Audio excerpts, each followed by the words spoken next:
দর্শক, ডায়াবেটিস বিশ্বজুড়ে বহুল পরিচিত একটি শারীরিক সমস্যা। এক কথায় ডায়াবেটিসকে বলা হয়ে থাকে সকল রোগের উৎস। অর্থাৎ অনিয়ন্ত্রিত ডায়াবেটিস থেকে নানাভাবে মানবদেহের অন্যান্য অঙ্গ আক্রান্ত বা রোগাক্রান্ত হতে পারে। আমাদের চোখ বা দৃষ্টিশক্তিও এর বাইরে নয়। প্রিয় দর্শক, দূরে বা কাছে বিশ্বজুড়ে যারা যুক্ত হয়েছেন চোখ ও দৃষ্টিশক্তির সমস্যা নিয়ে, ঢাকা আই কেয়ার হসপিটাল নিবেদিত আরটিভির সাপ্তাহিক আয়োজন সুস্থ চোখ স্বচ্ছ দৃষ্টি অনুষ্ঠানে সবাইকে স্বাগত জানাচ্ছি। আজকের সুস্থ চোখ স্বচ্ছ দৃষ্টি অনুষ্ঠানে আমরা আলোচনা করব ডায়াবেটিস এবং আমাদের চোখ নিয়ে। আর বিষয়টি নিয়ে আলোচনার জন্য আমাদের সঙ্গে রয়েছেন চোখের চিকিৎসায় দেশের অন্যতম অভিজ্ঞ ও সফল চিকিৎসক, ঢাকা আই কেয়ার হসপিটালের senior consultant, smile, LASIK, phaco ও গ্লোকোমা বিশেষজ্ঞ doctor Harun Rashid sir. Sir, আপনাকে স্বাগত জানাচ্ছি আমাদের আজকের এই পর্বে। কেমন আছেন স্যার? ভালো আছি, তুমি কেমন আছো? আমি খুব ভালো আছি স্যার। প্রতি সপ্তাহে স্যার আমরা আসলে আলোচনা করি চোখের বিভিন্ন রোগ, সমস্যা, চিকিৎসা, প্রতিকার, বিভিন্ন বিষয় নিয়ে। আজকে আমরা আলোচনা করব স্যার খুবই গুরুত্বপূর্ণ একটি অসুখ, যেটি শুধু চোখের নয়, পুরো শরীরেরই, সেটা হচ্ছে ডায়াবেটিস। এটির সাথে আমাদের চোখের কি সম্পর্ক, এই বিষয়টি নিয়ে স্যার। বিষয়টিতে যাবার আগে আপনার কাছে একটু জানতে চাইবো যে ডায়াবেটিস রোগীরা সাধারণত আপনাদের কাছে কি ধরনের চোখের সমস্যা নিয়ে আসেন? ধন্যবাদ তোমাকে। দেখো, ডায়াবেটিস বা বহুমূত্র রোগ আমাদের শরীরের স্বাভাবিক কার্যপ্রণালীকে ব্যাহত করে এবং এর ক্ষতিকর প্রভাব আমাদের শরীরের প্রায় প্রতিটি অঙ্গ প্রত্যঙ্গে পরিলক্ষিত হয়। তবে চোখের সাথে ডায়াবেটিসের সম্পর্ক খুবই গভীর, কেননা ডায়াবেটিস চোখে বহুমাত্রিক জটিলতা সৃষ্টি করে এবং এর পরিণতি এমনকি অন্ধত্বও হতে পারে। বহু গবেষণায় দেখা গেছে যাদের ডায়াবেটিস রয়েছে তাদের অন্ধত্বের ঝুঁকি যাদের ডায়াবেটিস নেই তাদের চাইতে প্রায় 25 গুণ বেশি। সাধারণত ডায়াবেটিস রোগীরা চোখের যে সমস্যাগুলো নিয়ে আমাদের কাছে আসেন তার মধ্যে ঘন ঘন দৃষ্টিশক্তির তারতম্য বা পরিবর্তন, এছাড়া ডায়াবেটিসজনিত চোখের রেটিনার রক্তক্ষরণ, ডায়াবেটিসজনিত চোখের ছানি, চোখের চাপজনিত গ্লোকোমা রোগ, চোখের প্রদাহজনিত জটিলতা এবং চোখের স্নায়বিক দুর্বলতা। সাধারণত এই সমস্ত সমস্যা নিয়েই একজন ডায়াবেটিস রোগী চক্ষু বিশেষজ্ঞের কাছে আসেন। ধন্যবাদ স্যার। আপনি প্রথমে বলছিলেন যে ডায়াবেটিস রোগীদের ঘন ঘন দৃষ্টিশক্তির তারতম্য ঘটে, এই বিষয়টি একটু বিস্তারিত জানাবেন। দেখো, রক্তের চিনির মাত্রার ওঠানামার সাথে আমাদের দৃষ্টিশক্তিরও একটা গভীর সম্পর্ক রয়েছে। অনিয়ন্ত্রিত ডায়াবেটিস রোগীদের ক্ষেত্রে প্রায়শই দেখা যায় যে একজন ডায়াবেটিস রোগী দিনের কোনো একটা সময়, যেমন ধরো ঘরে টাঙানো কোনো ছবি বা ক্যালেন্ডারের তারিখ পরিষ্কারভাবে দেখতে পাচ্ছেন, কিন্তু অন্য সময় উনি দেখতে পাচ্ছেন না। আবার অনেক সময় দেখা যায় যে স্বাভাবিকভাবে একজন 40 ঊর্ধ্ব একজন মানুষ একজন চক্ষু বিশেষজ্ঞের কাছে চশমা নিতে এসে জানালেন যে তার শারীরিক কোনো সমস্যা নেই, তাকে চশমা দেওয়া হলো এবং উনি বেশ ভালো দেখছেন, কিন্তু 2 সপ্তাহ পরে এসে বলছেন ওই চশমা দিয়ে এখন আর উনি ভালো দেখছেন এবং পরীক্ষা করে তার ডায়াবেটিস ধরা পড়ে।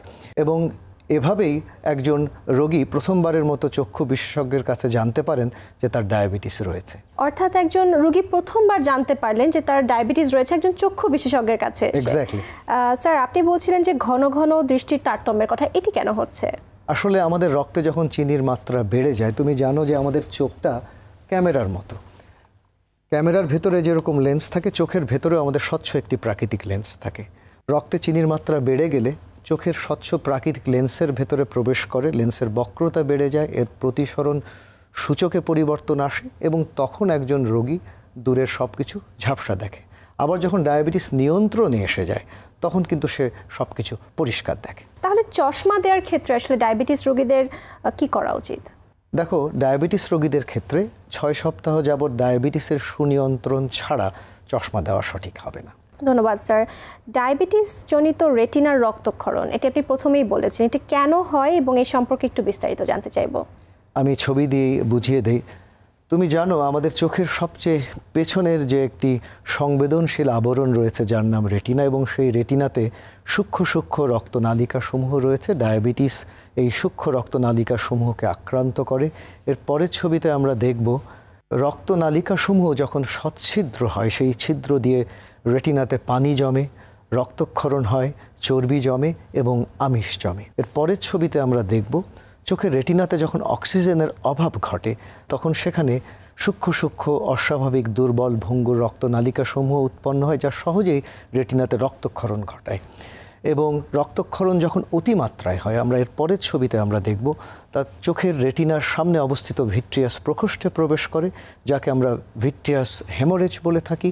এর পরের ছবিতে আমরা দেখব এরই হাত ধরে একটি সংঘবদ্ধ স্কার টিস্যু যখন রেটিনাকে সামনের দিকে টানতে থাকে, রেটিনা ছিঁড়ে যায়। এই অবস্থাকে আমরা রেটিনাল ডিট্যাচমেন্ট বলে থাকি। এভাবেই একজন মানুষ ধীরে ধীরে অন্ধত্বের কোলে ঢলে পড়ে। এটাকে আমরা অ্যাডভান্স ডায়াবেটিক আই ডিজিজ বা অতিমাত্রায় অগ্রসরমান ডায়াবেটিস জনিত চোখের অসুখ বলে থাকি। ধন্যবাদ স্যার। আপনি বলছিলেন যে রেটিনায় কি ধরনের সমস্যা হতে পারে একজন ডায়াবেটিসে আক্রান্ত রোগীর। একজন ডায়াবেটিস রোগীর বছরে কতবার পরীক্ষা করা উচিত? খুবই গুরুত্বপূর্ণ প্রশ্ন। স্বাভাবিকভাবে একজন রোগী প্রতিদিন গ্লুকোমিটারে বাসায় বসে তার ডায়াবেটিস পরীক্ষা করতে পারেন। এছাড়া প্রতি মাসে ল্যাবরেটরিতে যে একবার ব্লাড সুগার পরীক্ষা করা উচিত। আরেকটি হলো প্রতি 3 মাস পর পর আমাদের গড় ডায়াবেটিস, যেটাকে আমরা হিমোগ্লোবিন A1C বলি, সেটা আমরা দেখতে পারি। প্রতি 6 মাস পর পর আমাদের কিডনি এবং দাঁতের পরীক্ষা করা উচিত এবং প্রতি বছর চোখ এবং হার্টের পরীক্ষা করা উচিত। ধন্যবাদ স্যার। আপনি বলছিলেন একজন ডায়াবেটিস রোগীর কতবার পরীক্ষা করা উচিত, কোন কোন ডাক্তারের শরণাপন্ন হওয়া উচিত। একজন ডায়াবেটিস রোগীর তাহলে চক্ষু বিশেষজ্ঞের কাছে কখন আসবেন? একটু আগে বললাম যে যাদের ডায়াবেটিস রয়েছে প্রতি বছর একবার চোখ পরীক্ষা করা উচিত এবং ডায়াবেটিক রেটিনোপ্যাথি যাদের প্রাথমিক পর্যায়ে রয়েছে তাদের প্রতি 6 মাস পর পর, কিন্তু ডায়াবেটিক রেটিনোপ্যাথি যাদের অগ্রসরমান অবস্থায় রয়েছে তাদের প্রতি 3 মাস পর পর চোখ পরীক্ষা করা উচিত। এছাড়া একজন ডায়াবেটিক মহিলা যিনি অন্তঃসত্ত্বা হয়েছেন, অন্তঃসত্ত্বা হবার প্রথম 3 মাসের মধ্যেই তার চোখটা পরীক্ষা করা উচিত। এছাড়া এর পরপর প্রতি 3 মাস পরপরও তার পরীক্ষা করা উচিত। এছাড়া যে সমস্ত ডায়াবেটিক মহিলার অন্তঃসত্ত্বা নন কিন্তু অন্তঃসত্ত্বা হতে চান, তাদেরও অন্তঃসত্ত্বা হবার আগে একজন চক্ষু বিশেষজ্ঞকে দিয়ে চোখটা পরীক্ষা করা উচিত। ধন্যবাদ স্যার। খুবই গুরুত্বপূর্ণ একটি তথ্য আপনি আমাদের দিলেন। ডায়াবেটিক রেটিনোপ্যাথির কথা আপনি বলছিলেন এর আগে, শনাক্তকরণ কিভাবে করেন? দেখো, অধিকাংশ ক্ষেত্রে ডায়াবেটিক রেটিনোপ্যাথির প্রাথমিক পর্যায়ে তেমন কোনো উপসর্গ থাকে না, তাই প্রাথমিক পর্যায়ে শনাক্ত করাটা খুবই গুরুত্বপূর্ণ একটি বিষয়। আমরা আমাদের হাসপাতালে যেটা করি যে ডাইলেটিং ড্রপ দিয়ে পিপুল বা তারার অন্তর বড় করে অপথলমোস্কোপ যন্ত্রের মাধ্যমে রেটিনাটা আমরা পর্যবেক্ষণ করি এবং ভালো করে দেখবার প্রয়াস পাই যে ডায়াবেটিক রেটিনোপ্যাথি কোন স্তরে রয়েছে। এর পাশাপাশি আমরা আরেকটি জিনিস করি, সেটা হলো আমরা রেটিনার একটা ছবি তুলে রাখি, যেটাকে আমরা কালার ফান্ডাস ইমেজিং বলি। এর পরের ছবিতে আমরা দেখব আমরা চোখের একটা প্রয়োজনে অ্যাঞ্জিওগ্রাম করি। তুমি জানো যে হৃদরোগের চিকিৎসায় আমরা যেমন অ্যাঞ্জিওগ্রাম করি, চোখের ক্ষেত্রে আমরা ফান্ডাস ফ্লোরসেন্স অ্যাঞ্জিওগ্রাম করে থাকি। এর পরের ছবিতে আমরা দেখব প্রয়োজনে আমরা ওসিটি বা অপটিক্যাল কোহেরেন্স টোমোগ্রাফি করে আমরা দেখি যে রেটিনার 10টি লেয়ার বা স্তরের মধ্যে কোন স্তরে রক্তক্ষরণ হয়েছে, চর্বি জমেছে, সেটা ভালো করে আমরা দেখতে পারি। এর পরের ছবিতে আমরা দেখব যে ভিট্রিয়াস প্রকোষ্ঠে যদি অতিমাত্রায় রক্তক্ষরণ হয় বা রেটিনা যদি ছিঁড়ে যায়, সেক্ষেত্রে আমরা আল্ট্রাসাউন্ড বি স্ক্যানের মাধ্যমে সেটা আমরা নির্ধারণ করতে পারি। ধন্যবাদ স্যার। খুব সুন্দর করে বলছিলেন ডায়াবেটিস রোগীদের ডায়াবেটিক রেটিনোপ্যাথি কিভাবে আপনারা শনাক্তকরণ করেন।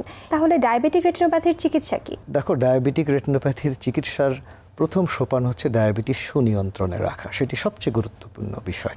এর পাশাপাশি ডায়াবেটিক রেটিনোপ্যাথি যাদের প্রাথমিক পর্যায়ে রয়েছে, আমরা বলেছি 6 মাস পর পর তাদের ফলো আপ করা, চোখটা ভালো করে পরীক্ষা করা। কিন্তু ডায়াবেটিক রেটিনোপ্যাথি যদি অগ্রসরমান হয়, বিশেষ করে যদি রেটিনার কেন্দ্রে পানি জমে রক্তক্ষরণ হয়, তাহলে আমরা চোখের ভেতরে বিভিন্ন অ্যান্টি-VEGF ইনজেকশন রয়েছে, vascular endothelial growth factor inhibitor, যেগুলো যেমন ইনজেকশন লুসেন্টিস, অ্যাভাস্টিন, আইলিয়া, এমনকি ট্রামসিনোলন জাতীয় স্টেরয়েড ইনজেকশন আমরা চোখে প্রয়োগ করতে পারি। এছাড়া প্রয়োজনে আমরা যে রক্তক্ষরণ বন্ধে আমরা চোখে লেজার রশ্মি প্রয়োগ করতে পারি। রেটিনার ভেতরে যখন অনেক বেশি রক্তক্ষরণ হয়, যেটাকে আমরা ভিট্রিয়াস হেমোরেজ বললাম, এছাড়া রেটিনা যখন ছিঁড়ে যায় বা রেটিনাল ডিট্যাচমেন্ট হয়, তখন আমরা রেটিনার অপারেশন করতে পারি কনস্টেলেশন ভিশন সিস্টেমের মাধ্যমে। ধন্যবাদ স্যার। শুনছিলাম ডায়াবেটিক রেটিনোপ্যাথির চিকিৎসা সম্পর্কে। আমরা জানি যে ডায়াবেটিস রোগীদের তো ছানিও পড়ে, এই ছানি সম্পর্কে এবং এর আধুনিক চিকিৎসা সম্পর্কে আপনার কাছে জানতে চাইব। প্রথমেই বলে নেই যে ছানি বলতে আমরা কি বুঝি। একটু আগে আমরা বলেছিলাম যে চোখের ভেতরের যে স্বচ্ছ প্রাকৃতিক লেন্স, যখন ডায়াবেটিস বেড়ে যায় তখন এই চিনি এই লেন্সের ভেতরে প্রবেশ করে এবং এর ভেতরে রাসায়নিক পরিবর্তন হয় এবং লেন্সটি ঘোলা হয়ে যায়। দেখো, ডায়াবেটিস আমাদের বয়সজনিত ছানিকে যেমন ত্বরান্বিত করে, এর পাশাপাশি ডায়াবেটিসের কারণেও ছানি পড়ে যেতে পারে। যে চিকিৎসা একটাই, চোখের ভেতরের ঘোলা লেন্সটাকে অপসারণ করে চোখের ভেতরে একটি পরিষ্কার কৃত্রিম লেন্স বসিয়ে দেওয়া, এবং সেটি আমরা সম্পন্ন করি উন্নত প্রযুক্তির ফেকো মেশিনের মাধ্যমে। ছবিতে লক্ষ্য করছো white star ice signature ellips phaco প্রযুক্তি ফ্রম J&J USA, আরেকটি হচ্ছে Centurion vision system with OZil technology from Alcon USA। এর পরের ছবিতে আমরা দেখব এর সাথে সর্বশেষ সংযোজিত হয়েছে জাইস ক্যাটারাক্ট উইথ মার্কারলেস। সেক্ষেত্রে IOLMaster 700 optical biometry, Callisto eye digital markerless solution এবং Lumera 700 microscope, Forum eye care data management সফটওয়্যারের মাধ্যমে আমরা ডিজিটাল প্রযুক্তিতে এখন ফ্যাকো সার্জারি করে চোখের ভেতরে কৃত্রিম লেন্স বসিয়ে দিচ্ছি। ধন্যবাদ স্যার, খুবই আশাব্যঞ্জক কথা বলছিলেন। আমরা আলোচনা করছিলাম ডায়াবেটিস এবং আমাদের চোখ নিয়ে, ছানির চিকিৎসা, ডায়াবেটিক রেটিনোপ্যাথি, বিভিন্ন বিষয় নিয়ে। চোখে যে আপনি নরম লেন্সটির কথা বলছিলেন একটু আগে, তার কোনো প্রকারভেদ আছে কিনা? আমি ছবি দিয়ে দর্শকদেরকে বুঝিয়ে দিই। সবচেয়ে বামে যে লেন্সটি লক্ষ্য করছো, মনোফোকাল লেন্স, একটি পাওয়ার থাকে। এই লেন্স বসলে দূরে ভালো দেখা যায়, কিন্তু কাছে পড়তে চশমা লাগে। মাঝখানের ছবিতে দেখো টরিক লেন্স। তুমি জানো অনেকেই আমরা যারা চশমা পরি তাদের সিলিন্ডার পাওয়ার থাকে, এই লেন্সগুলিতে সিলিন্ডার পাওয়ার দেওয়া থাকে, এটাকে বলে টরিক লেন্স। এই লেন্সগুলি বসালে অপারেশনের পরে চশমাতে আর সিলিন্ডার পাওয়ারের লেন্স লাগে না। ডান দিকের ছবিতে যেটা, সেটি হচ্ছে প্রেসবায়োপিক লেন্স। এই লেন্সগুলো বসালে নিকটের জিনিস ভালো দেখা যায়। আমি মডেল দিয়ে বুঝিয়ে দিই। এই প্রেসবায়োপিক লেন্স আসলে 3 ধরনের। প্রথমটি হচ্ছে বাইফোকাল লেন্স, বাই মানে 2, দূরে এবং কাছে। এই লেন্সগুলো বসালে একজন মানুষ দূরে এবং কাছে পরিষ্কার দেখতে পাবে। এর পরের যে লেন্সটি, সেটাকে বলে extended depth of focus lens. এগুলোতে দূরে এবং মাঝের পাওয়ার থাকে, অর্থাৎ যারা দূরে ভালো দেখতে চায় এবং কম্পিউটারে পরিষ্কার দেখতে চায় তাদের জন্য এই লেন্সটি ভালো। সর্বশেষ যে লেন্সটি এসেছে সেটিকে বলে ট্রাইফোকাল লেন্স। এই লেন্সটি বসালে দূরে, মাঝে এবং কাছে সব জায়গাতে পরিষ্কার দেখা সম্ভব। ধন্যবাদ স্যার, খুব সুন্দর করে বলছিলেন যে লেন্সের কি প্রকার ভেদ রয়েছে। কিন্তু স্যার, যাদের ডায়াবেটিস, হার্টের সমস্যা বা কিডনির জটিলতা রয়েছে, তাদের ক্ষেত্রে কি ফ্যাকো সার্জারি করা সম্ভব? খুবই গুরুত্বপূর্ণ একটি বিষয়। দেখো, যাদের ডায়াবেটিস রয়েছে তাদের ডায়াবেটিস সুনিয়ন্ত্রণে এনেই চোখের ফ্যাকো সার্জারি করা সম্ভব।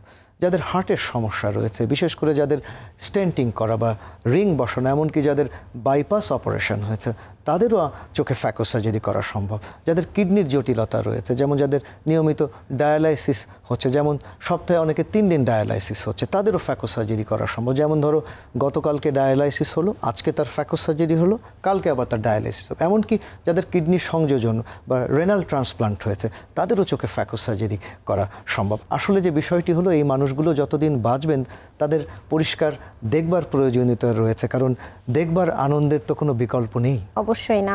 ডায়াবেটিস রোগীদের যাদের ছানি এবং রেটিনোপ্যাথি দুটোই আছে, তাদের চিকিৎসা কিভাবে করা হয়? দেখো, যাদের ডায়াবেটিস এবং রেটিনোপ্যাথি দুটোই রয়েছে, তাদের রেটিনোপ্যাথির চিকিৎসাটি আগে করা হয়, আচ্ছা, পরে ছানির চিকিৎসা করা হয়। তবে যে সমস্ত ক্ষেত্রে ছানি অনেক বেশি পরিপক্ক, তাদের ছানির চিকিৎসা প্রাথমিক পর্যায়ে করে পরবর্তীতে রেটিনোপ্যাথির চিকিৎসা করা হয়।